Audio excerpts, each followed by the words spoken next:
Hello mga sis, for today's video mga sis. So nandito kami sa SM Mall, Ecoland mga sisi. Mamimili na kami ng Christmas lights. So kailangan ko talagang magsunod sa kanila mga sisi, no? Kaya para makapag-video ako mga sis.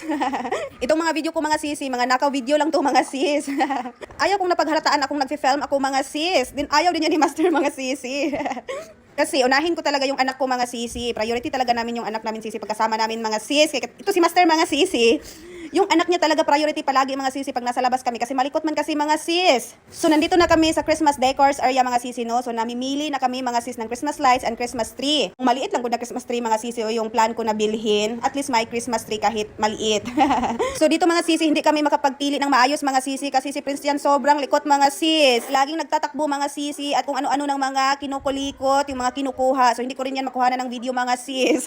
Then after mga sisi, sabi ni Master labas muna kami, kabilhan namin siya ng balloons mga sisi, panakot sa kanya. Kasi kapag may balloons yan si Prince Tian mga sisi, tapos takutin namin siyang paputukin, makikinig yan siya sa amin mga sis.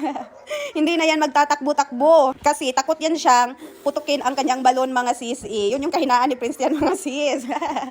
So ayan mga sisi, binilhan na namin siya ng balon mga sisi. Balloons at lollipop yan ang kasiyahan ni Prince Tian mga sis. Then after mga sisi, magbalik na kami sa department store mga sis. So nadaanan namin tong playroom mga sisi. So nag-iyak si Prince Tian mga sis kasi gustong magpasok. Gusto din niya maglaro-laro mga sisi. So ayan, pinatry namin mga sisi. Kahit ako mga sis, hindi ko rin alam paano laruin yan mga sis. Basta kung ano-ano lang yan mga pinipindot niya dyan mga sis. And then after that mga sisi, bumili na kami ng Christmas lights mga sisi. And gala-gala konti mga sis. And binilhan na rin namin ng mga toys si Prince Tian mga sis. Kaya sira na yung mga ibang toys niya mga sisi. And nagtingin din kami ng basketball ring. And then after mga sis, kagabi naman mga sisi, umuwi na kami mga sis kay maghapunan pa kami mga sisi. So doon na lang kami naghapunan sa Chinese restaurant mga sisi.